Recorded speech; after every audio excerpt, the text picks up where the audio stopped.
هاي شنو هاي؟ صور. نرجع بالجزء الثاني، التكمله هاي راح تكون ويانا من على الجسر، لان الاطراف ما لقينا شيء، راح نحاول نشوف هنا من نص الجسر، بدايه الجسر. والله حديده. هاي اول حديده، يعني هاك ملك وهنا.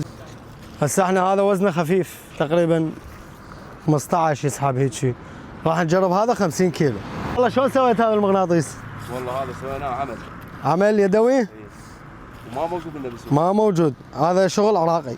نسمي بسم الله ونشمط. تعال شوف ايش طلع. بعدنا شوف بعدنا بداية. هاي جداحه. جيب الحبل جيب الحبل. هاي براغي مال السفينه مال جيب فاضل. عاد تشتغل والله؟ شغله بعيد. هاي من نص الشط. اكو شيء ثمين. اكو شيء قوي. شنو يا ربي شنو؟ تعال ابو عبود وياك. وياك. هاي شنو هاي؟ هذا شنقال. سبحان الله. قديم هذا محمد. قلت لكم اليوم اللي نصيد اليوم. هذا قديم هذا محمد. هذا شو اسمه هذا؟ شوف هذا افطار.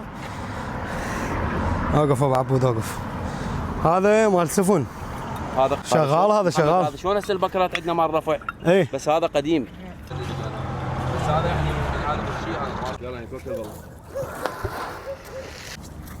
لا اكو والله. هاي شنو هاي؟ اقف هاي شنو هاي؟ تعال تعال. زنجار الجسر كلها طلعنا وليد.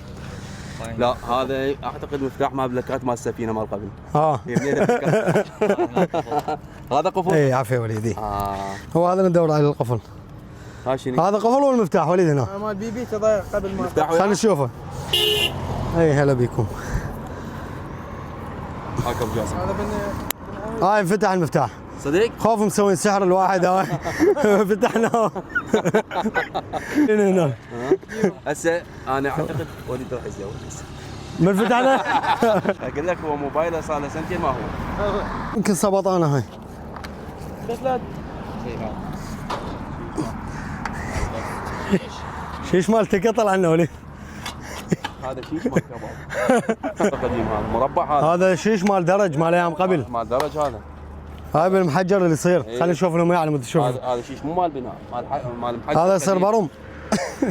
هاي لا شافوها هسه يشتروها. لا هذا القفل هذا شوف هذا القفل. بس ما نبيعها بعبود. لسه